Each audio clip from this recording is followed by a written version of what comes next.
We have been given lesson 71. Only God's plan for salvation will work.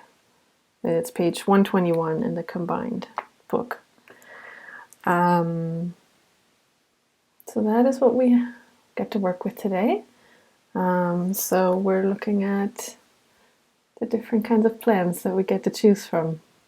Some of the plans don't help us very much. They don't really get us the goal that we really want.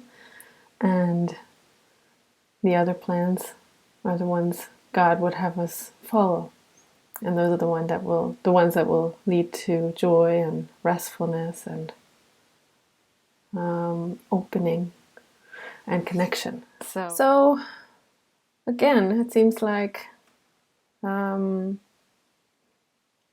get a very clear lesson this week that shows us very much in black and white what's going to work and what isn't going to work. And I really enjoy these kinds of lessons that tell me, hey, this is what you believe, because then I get to actually look at that, because maybe I want to say, no, that's not true, I don't believe that, or I get the option to say, yeah, maybe there's still some part of me that really does believe what the ego wants to tell me about who I am and what the world is and what needs to change so that I can be happy, which to the ego is everything except me. All the people around me should change and my situation should change and then everything would be fine. You know, that's what Jesus says is what I believe. So instead of wanting to prove him wrong, I can just relax and say, yeah, you know what, I do. Somewhere in my mind, that is still something that I get caught up in. But I have a willingness to be changed and a willingness to see things differently because I want real happiness and real peace of mind. So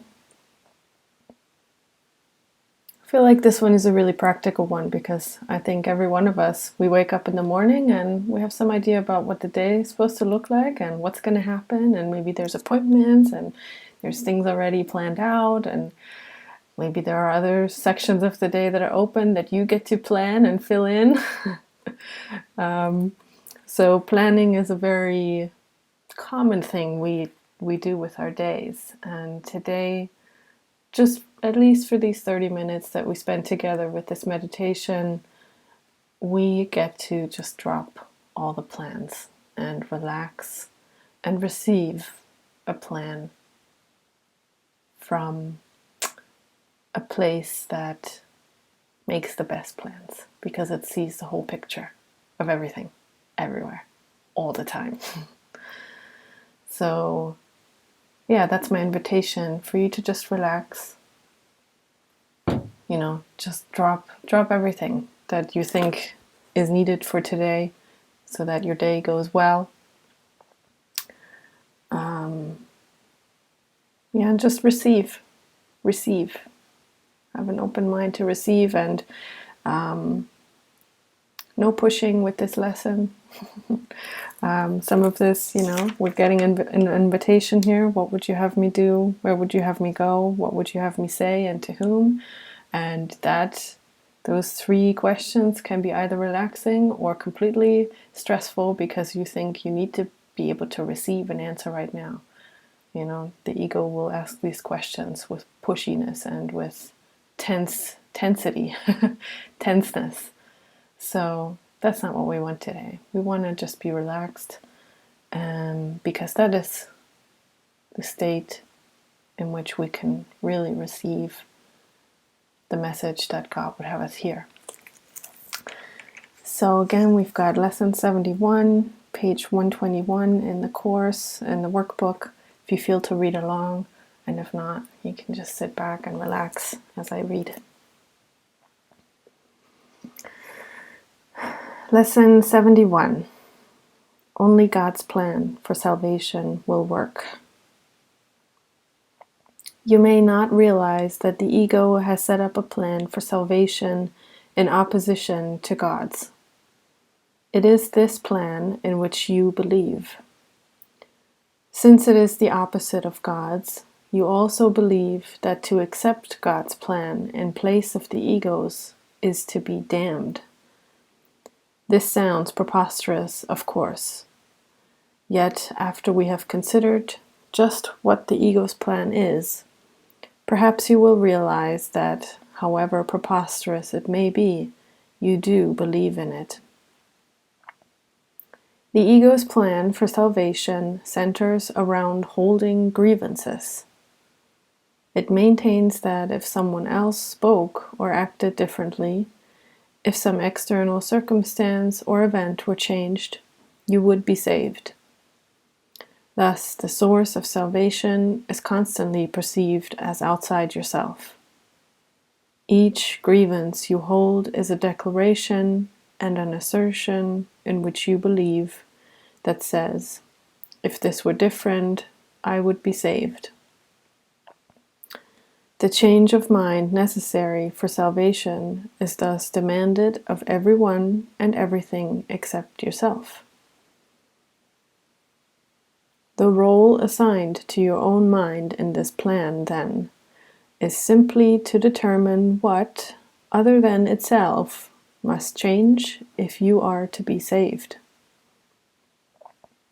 According to this insane plan, any perceived source of salvation is acceptable provided that it will not work.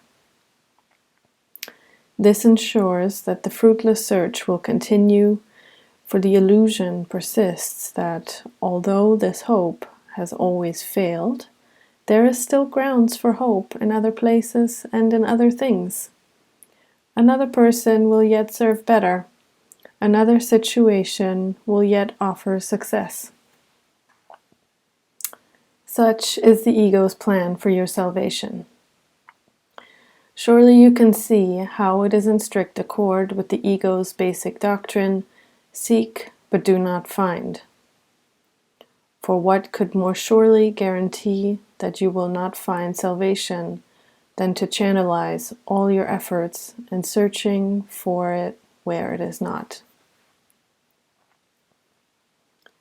God's plan for salvation works simply because, by following His direction, you seek for salvation where it is. But if you are to succeed, as God promises you will, you must be willing to seek there only. Otherwise, your purpose is divided, and you will attempt to follow two plans for salvation that are diametrically opposed in all ways. The result can only bring confusion, misery, and a deep sense of failure and despair. How can you escape all this? Very simply, the idea for today is the answer.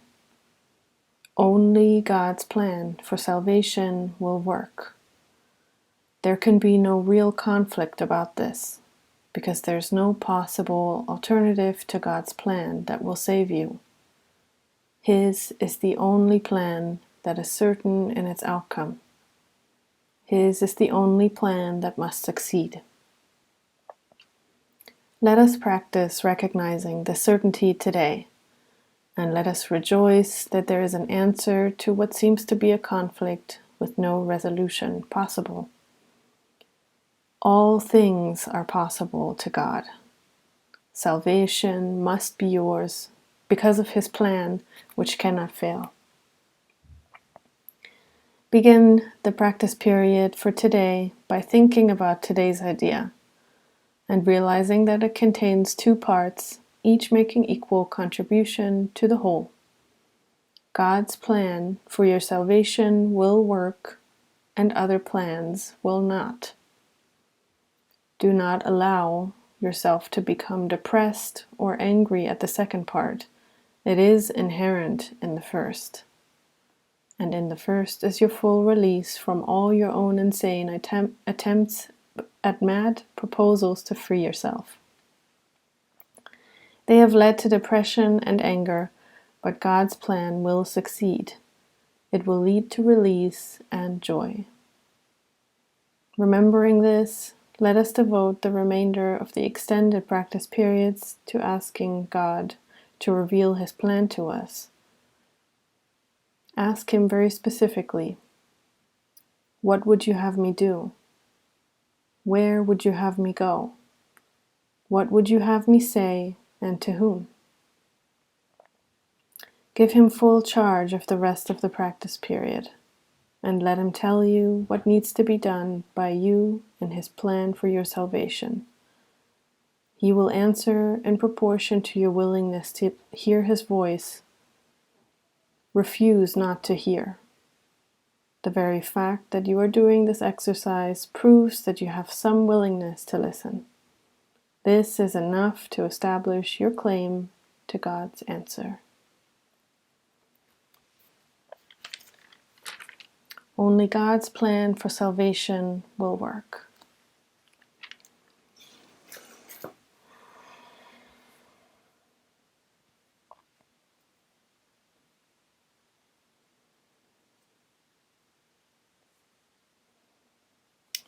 So that is the lesson that we get to rest in today. We make a lot of futile plans, and we don't need to do that. We can simply step back and allow him to give us his plans, which are the ones that will lead us into release and joy. That's a promise. And this lesson uses one of my favorite words, which is certain.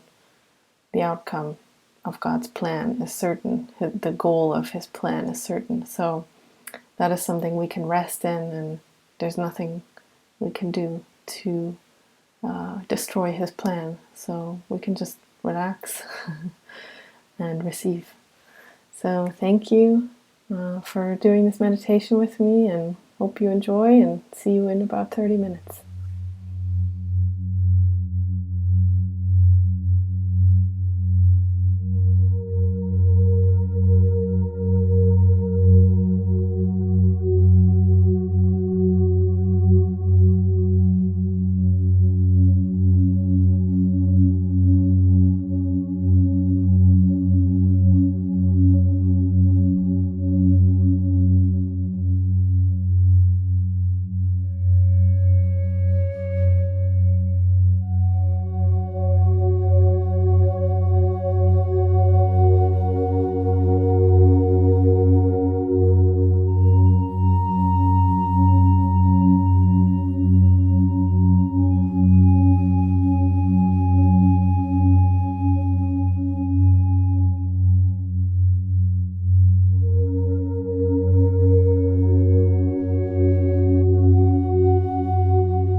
Thank you for joining me in that